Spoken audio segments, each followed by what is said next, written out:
आवाज़ आई कि जी chairman PTI आए, उन्होंने फ़ौरन खोले, मैं अंदर गया। प्रिजाइडिंग अफसर ने कहा कि यहाँ तो 700 के करीब 750 टोटल वोट है, यहाँ तो 900 पोल करवा चुके हैं। इलेक्शन कमीशन इस मरतबा किसी चीज को नहीं जस्टिफाई कर सकता। सनाउल्लाह और उसकी स्टेटमेंट का ताल्लुक है तो ही is out of the crease. आपको मियाज साहब के पास इख्तियार नहीं है, शहबाज शरीफ के पास इख्तियार नहीं है, उनके साथ बैठ के बात क्या करनी है। So he is out of question. जहाँ तक मौलाना साहब का ताल्लुक है तो हम बात करेंगे। Being a chairman of a party is very tough, is very challenging. Pakistan Tehreek Insaf is very challenging. हम कंसंट्रेट करें, खान साहब जल्द से जल्द निकले कि केसेस की जल्द से जल्द फैसले हो। अस्सलाम वालेकुम नाजरीन, मेरा नाम किरण भट्ट है और आप मुझे देख रहे हैं एक न्यूज़ डिजिटल पे। आज हमारे साथ मौजूद हैं बैरिस्टर गौहर साहब। सबसे पहले तो मुझे बताएं कि कल के जो ज़िमनी इंतखाबात हुए उसमें एक सबसे बड़ी जो चीज़ थी और सब सारी गहमा गहमी और नज़रें थी वो बाजवड़ पे जो हैं वो टिकी हुई थी। वहाँ पे बाजवड़ में असल में हुआ क्या है? पीटीआई के कैंडिडेट को आप लोगों ने सीट नहीं दी, वो इंडिपेंडेंट लड़े। अब पीटीआई वो भी कहती है कि वो हमारे साथ भी हैं, नहीं भी हैं। तो अगर इतनी रेहान ज़ेब साहब से मोहब्बत थी तो उनके भाई को टिकट क्यों नहीं दी गई? नहीं, देखो वहाँ तो ऑब्वियसली यू आर राइट कि पीटीआई का पीटीआई से ही मुकाबला था, लेकिन ऐसा नहीं था कि हम उनको टिकट नहीं देना चाह रहे थे। हमने कंसिडर कर दिया था। मुबारक ज़ेब मेरे पास आया भी था और हम सोच भी रहे थे। हुआ बेसिकली ये था कि मुबारक ज़ेब से पहले ये सीट हमने जो टिकट नहीं दिया था वो रेहान ज़ेब साहब थे और वहाँ पे हमने 2 टिकट दिए। NA 8 पे हमने ज़फ़र साहब को टिकट दे दिया था और रीज़न बीइंग कि ये हमारे पहले से MNA थे, तो इसलिए हमारा फैसला था कि हम जो MNAs हैं हमारे वो इनकम्बेंट MNA सख्त वक्त में रुके थे तो हम उनको टिकट देंगे। दूसरा टिकट हमने दे दिया था गुलदाद साहब को।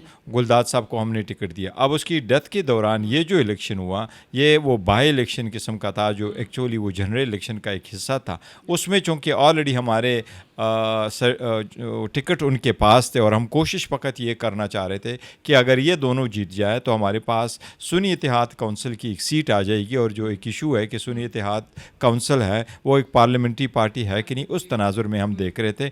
अदरवाइज़ हमने लोगों को छोड़ दिया था कि जैसे चाहे वो अपना फैसला कर ले।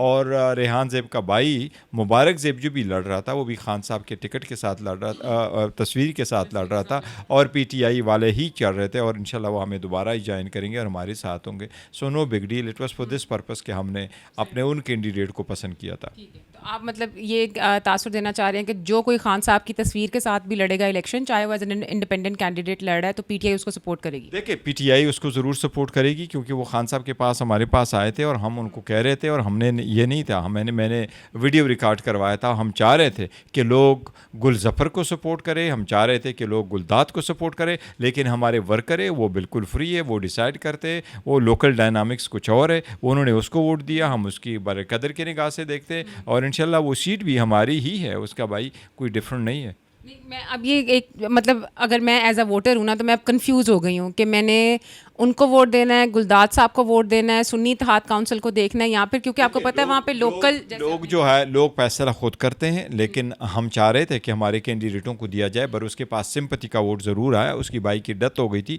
शायद लोग चाह रहे थे कि उसकी भाई की डेथ हो गई है और इसी के लिए करे, और वो भी पार्टी के बड़े अच्छे वर्कर थे, तो इसलिए पीपल का जो भी फैसला होगा वो यही है। तो हम तो नहीं समझते हैं कि बाजू जो है कोई इतना बड़ा इशू है, वो तो बड़ा है। हम जिसका इशू समझते हैं वो पंजाब है। जिस तरीके से कल इलेक्शन हुए, it was a day of shame, it was a black day. ये डेमोक्रेसी के लिए अफसोसनाक दिन था। आप इलेक्शन करवाते हैं, लोगों को मुंतखब करवाते हैं, वोट ही जमहूरियत है और सही वोट का इस्तेमाल करना ही पार्लियामान को मजबूत करता है। कल जिस तरीके से हमने देखा वो तो एक तमाशा लगा हुआ था। जिस दिन का पोलिंग स्टेशन पे मैं गया, मैं गुजरात का विज़िट किया, वहाँ तो पहले से वोट डल चुके थे। मुझे पोलिंग स्टाफ ने कहा कि 120 वोट यहाँ पोल हो चुके हैं, लेकिन ये 3 जो डब्बे हैं, बॉक्सेस है, ये ऑलरेडी फिल हो चुके हैं। सुबह लोग आए थे और ये वो बैलेट बॉक्सेस है जो इस्तेमाल हुए। ये no other than the polling staff ने मुझे कहा, और पोलिंग स्टाफ ने मुझे पुलिस के सामने कहा, कैमरे के सामने कहा, और बाद में आकर के मैंने कैमरे पे कहा, बट इलेक्शन कमीशन ने कुछ भी नहीं किया। मुझे दूसरा वहाँ किला दिलदार है, वहाँ एक जगह, वहाँ मैं चला गया, दरवाजे उन्होंने बंद किए थे, पर एक आवाज़ आई कि जी चेयरमैन पीटीआई आए, उन्होंने फ़ौरन खोले, मैं अंदर गया तो प्रिजाइडिंग अफसर ने कहा कि यहाँ तो 700 के करीब 750 टोटल वोट है, यहाँ तो 900 पोल करवा चुके हैं। तो उससे भी ज़्यादा हुए हैं। दूसरे पोलिंग स्टेशन पे में हम जाते हैं, वहाँ कहते हैं जी सुबह से तो वोट सारे डल चुके हैं। दूसरे पोलिंग स्टेशन पे हम जाते तो हमारे वोटर को, जो पोलिंग एजेंट है, इनको बाहर निकाला है और वहाँ एक नहीं, दो नहीं, 3 SHO वहाँ आए हुए हैं और वहाँ बैठे हुए हैं। पुलिस का इतनी ज़्यादा तादाद में क्या काम है? पुलिस जिसकी ड्यूटी लगी हुई वही लोग पोलिंग स्टेशन के अंदर हो, तो वो लोग, उससे ज़्यादा लोग अंदर क्या कर रहे थे? तो ये इलेक्शन कमीशन को इसका लिहाज करना होगा। इलेक्शन कमीशन को मेक श्योर करना होगा कि ये इनकी ज़िम्मेदारी है, इलेक्शन फ्री, फेयर और ट्रांसपेरेंट हो। और इलेक्शन कमीशन इस मर्तबा किसी चीज़ को नहीं जस्टिफाई कर सकता। आपने मेक श्योर क्यों नहीं किया कि वहाँ ऐसा हो? आपने कैमरे क्यों नहीं लगवाए? अगर सेंसिटिव, आपने कैमरे क्यों नहीं लगवाए? तो ये सारी चीज़ें जो है एक चार्जशीट है अगेंस्ट इलेक्शन कमीशन, और ये अब ख़त्म होना चाहिए। अच्छा, ये आपके गिले शिकवे तो इलेक्शन कमीशन से 8 फरवरी से चलते आ रहे हैं और मेरा ख्याल है अभी अगले भी बिल्कुल ज़िमनी इंतखाबात जितने होते जाएंगे उनमें ये गिले शिकवे रहेंगे। रात को राना सनाउल्लाह साहब ने एक बयान दिया जिसमें उन्होंने कहा कि अगर PTI वाले हमारे साथ मुफाहमत करने के लिए बैठते हैं तो खान साहब का बाहर आना तो कोई इतना मसला नहीं है, वो आसानी से बाहर आ सकते हैं। मौलाना फजलुर रहमान की तरफ भी आप लोगों की बातचीत जो है वो जारी है। शेर अफजल मरवत साहब जो हैं वो नारे रुकवा देते हैं कि मौलाना के खिलाफ अभी नारे ना लगाए जाएँ। तो PTI इतनी कन्फ्यूज़ क्यों नज़र आ रही है कि आप लोगों ने हुकूमत के साथ बैठना है, मौलाना के साथ बैठना है, या अभी डिसाइड हो रहा है किसके साथ बैठना है? सनाउल्लाह और उसकी स्टेटमेंट का ताल्लुक है तो he is out of the crease.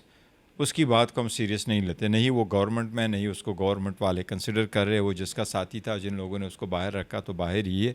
लेकिन अगर वो अदरवाइज़ हमें कहते हैं जो मुस्लिम लीग वाले कि वो कहे आए हमारे साथ डील करें, मैं उनसे सिर्फ एक चीज़ बात हूँ, आप भाई बताओ, आप तो सिर्फ पिता काटने वाले, आपके पास कहाँ का पावर है? क्या आपके पास इख्तियार है? आपको मियाँ साहब के पास इख्तियार नहीं है, शहबाज शरीफ के पास इख्तियार नहीं है, इंटीरियर मिनिस्टर के पास इख्तियार नहीं है। तो जिनके पास इख्तियार नहीं हो, पिता काटने वाले, ख़ुद पिता काटने वाले, उनके साथ बैठ के बात क्या करनी है? So is out of question. There is no talk with Maulana at all. There is no talk with the PMLN. There is no talk with People's Party. There is no talk with the MKM.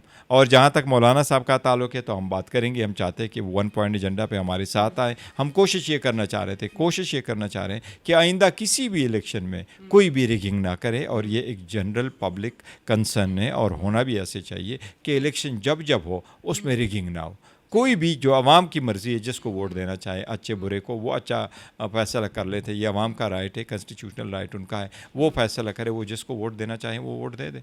अच्छा, एक और बड़ा important question वो ये है कि party के अंदरूनी मामलात पे बार बार सवाल किया जाता है। कभी कहते हैं कि लोग शेर अफजल मरवत साहब के ख़िलाफ़ चीज़ें चल रही हैं, फिर वो आके आपको गले लगाते हैं, वो भी चीज़ वायरल हो जाती है। फिर उसके बाद उनका पार्टी, आपने देखा कोर कमेटी में से नाम निकल जाना, और उस पर भी एक पूरी एक शुरू हो गई। इंटरनल मामलात का ताल्लुक है तो मैं किसी का नेम नहीं लेता कि वो कौन सा नेम है। मेरे पास पॉलिटिकल पार्टी या कोर कमेटी में 70 मेंबर्स है। आपस में इख्तिलाफ राय ज़रूर होता है। और देखो, हम किंग पार्टी नहीं है, डिक्टेटोरियल पार्टी नहीं है, हम वो जो ऑपरेसिव पार्टी नहीं है कि मैं एज अ चेयरमैन बैठ करके कहूँ कि आप लोगों ने नहीं कुछ कहना, मैं आपको बता रहा हूँ, जस्ट नोट कर ले। We are not communist, we are not socialist, we are democratic, we want to listen to everyone. वो आकर के दिल खुल के अपनी राय का इजहार करते हैं। एग्रेसिव भी हो जाते हैं फिर भी सुनते हैं, अगर पोलाइटली कहते हैं फिर भी सुनते हैं। मैं कभी एग्रेसिव नहीं होता, बट आई डोंट माइंड अगर कोई एग्रेसिव है। देखें, नहीं typical Pashtun, being a chairman of a party is very tough, it's very challenging. और specially being a chairman of Pakistan Tehreek Insaf is very challenging.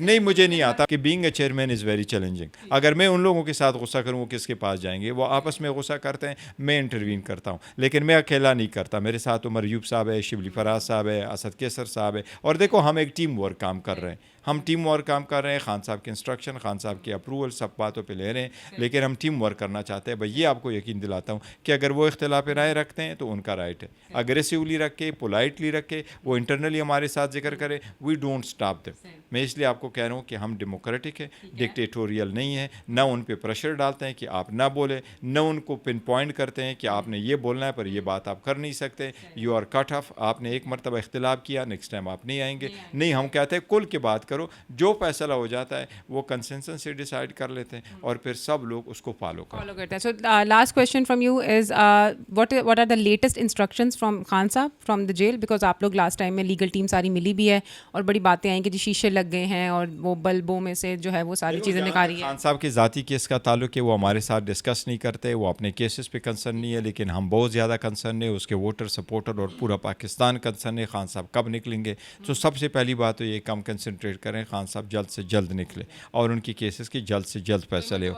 जा मुतवक्का डेट देखें ना, अभी चल रहे हैं, आज भी चल रहे हैं, तो ये हम कोशिश कर रहे हैं कि जल्द से जल्द हमारी सारे केसेस का फैसला और खान साहब बाहर आ जाए। और जहाँ तक तहरीक का ताल्लुक है तो हमारी कोशिश यही है कि जुडिशरी इंडिपेंडेंट है तो ये मजबूत हो, इसमें इंटरफेरेंस ना हो। मैंडेट के लिए कोशिश कर रहे हैं। देखो अगर 9 फरवरी को फार्म 45 कन्वर्ट हो के फार्म 47 में ना गलत तरीके से कन्वर्ट होते तो कल का दिन ना देखना पड़ता। बहुत शुक्रिया बैरिस्टर साहब। हमारे साथ बैरिस्टर गौहर मौजूद थे जिन्होंने पार्टी का एजेंडा, लाया अमल, सब कुछ हमें जो है वो एक्सप्लेन किया और हमें उम्मीद है कि आप लोगों को ये सेगमेंट अच्छा लगा होगा। अगले प्रोग्राम तक हमें इजाज़त दीजिए। अल्लाह हाफ़िज़।